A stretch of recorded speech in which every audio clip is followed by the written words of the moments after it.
Heart जो होता है आप सबको पता है कि it is conical in shape और pyramidal in shape. It lies in the middle mediastinum. It is the one of the content of the middle mediastinum. ठीक है. Talking about the previous knowledge regarding the heart, आपको पता है कि heart के दो atria होते हैं, दो वेंट्रिकल्स होते हैं, right and left atria and ventricle and left and atria and ventricles. ठीक है. So talking about it's anatomical position, जब भी आपने हार्ट को पकड़ना है आपने इसके एनाटॉमिकल पोजीशन में इसको पकड़ना है. इसके एनाटॉमिकल पोजीशन हम कैसे डिटरमिन करते हैं कि जो ये फ्लैट सरफेस होती है this is known as the inferior surface या diaphragmatic surface of the heart.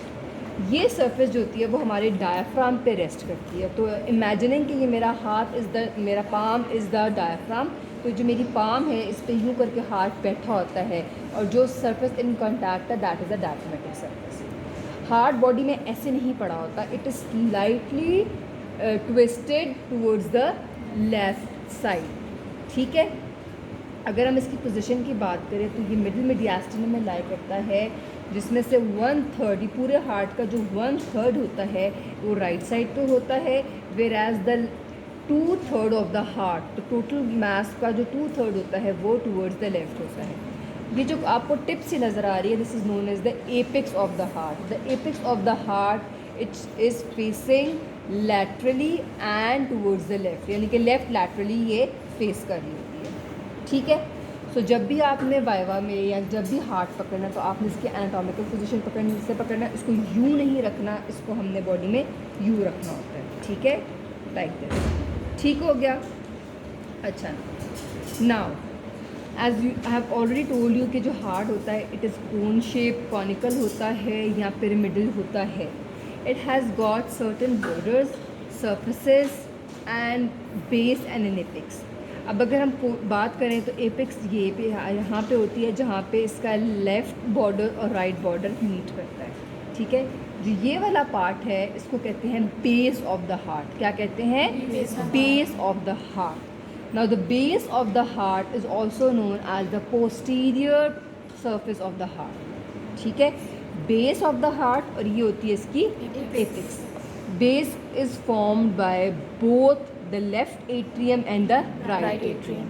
Right atrium भी कंट्रीब्यूट करता है और इसमें लेफ़्ट एट्रियम भी कंट्रीब्यूट करता है. ये जो चार आपको वेन्स नज़र आ रही हैं ये कौन सी हैं? पल्मोनरी वेन, जो कि हमारे लेफ़्ट एट्रियम में ओपन होती है. तो जो ये वाला है ये राइट एट्रियम है जिसमें सुपीरियर वेना केवा और इन्फीरियर वेना केवा की ओपनिंग आ रही है.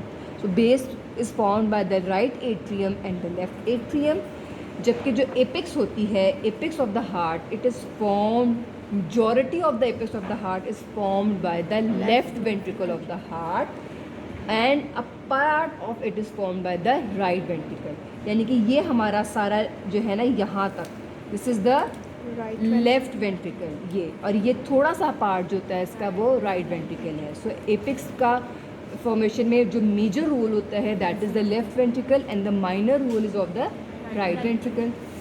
अगर इसकी पोजीशन की हम बात करें एपेक्स की तो apex lies in the 5th intercostal space 9 centimetre lateral to the mid sternal line. यानी कि अगर हम बात करते हैं स्टर्नल, हमें पता है मिड लाइन में है. Imaginary line which is passing from the mid of the sternum उसको मिड स्टर्नल लाइन कहते हैं.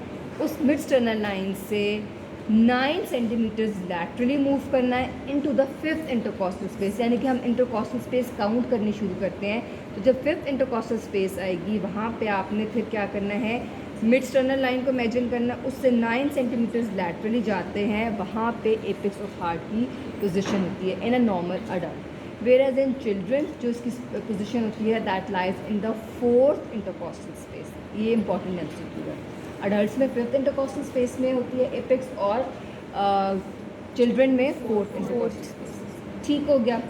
और यहीं पे ये जो एपेक्स होती है इसकी क्लिनिकल इंपॉर्टेंस भी बड़ी है क्योंकि एपेक्स के ऊपर हमें एपेक्स बीट मिलती है. एपेक्स बीट क्या होती है कि जब हार्ट कॉन्ट्रैक्ट करता है तो जो एक बीट बनती है, एक थ्रिल बनती है, उसको हम कहते हैं एपेक्स बीट, क्योंकि वो हम एपेक्स ऑफ हार्ट को ऊपर फील करते हैं. Therefore it is known as apex beat. ठीक हो गया. यहाँ तक चीज़ें क्लियर है. एपेक्स हो गई, बेस हो गई. अब आ जाती हैं इसकी बॉर्डर, सबसे पहले हम बॉर्डर्स देखते हैं। इसके 4 बॉर्डर्स होते हैं। It has got 4 borders.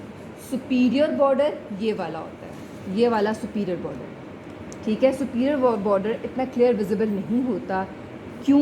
क्योंकि जो हमारी पल्मोनरी ट्रंक होती है और जो हमारी आर्च ऑफ एओर्टा है ये उसको ऑब्सोलीट कर रहा होता है, ठीक है। जब हम इसको रिमूव करेंगे तो हमें सुपीरियर बॉर्डर नज़र आता है, ठीक है। तो यहाँ पे जो होता है इनके नीचे ये वाला हमारा होता है सारा सुपीरियर बॉर्डर, ठीक है। इंटीरियरली विजिबल नहीं होता, पोस्टीरियरली फिर भी थोड़ा सा आपको ये विजिबल हो रहा है, सुपीरियर बॉर्डर, ठीक। फिर आता है इसका राइट बॉर्डर। राइट बॉर्डर कहाँ से स्टार्ट होता है? Right border start from the superior vena cava to the inferior vena cava. तो ये जो सारी एक वर्टिकल लाइन जा रही होती है, this is known as the right border of the heart. क्या कहते हैं इसको? Right border, superior border, right border. फिर ये जो हॉरिजॉन्टल बॉर्डर नज़र आ रहा है इसको हम कहते हैं इंफीरियर बॉर्डर, ठीक है।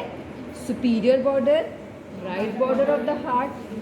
फिर यहाँ से स्टार्टिंग फ्रॉम द राइट और एट्रियम से लेके एपिक्स तक की जो हॉरिजॉन्टल सा बॉर्डर नज़र आ रहा है इसको हम कहते हैं inferior border of the heart. It is less likely horizontal in shape. उसके बाद फिर लेफ़्ट एट्रियम से लेके एपिक्स तक जो बॉर्डर यहाँ पे नज़र आ रहा है इसको हम कहते हैं लेफ़्ट लैटरल बॉर्डर। क्या कहते हैं? लेफ़्ट लैटरल बॉर्डर, ठीक है। दोबारा से बॉर्डर्स देखो, superior border, right border, inferior border. Inferior border horizontal होता है, जबकि हमारा जो लेफ़्ट बॉर्डर होता है वो ब्लीक होता है, ठीक है। समझ आ गई? 4 बॉर्डर्स हो गए, सुपीरियर, राइट, इंफीरियर,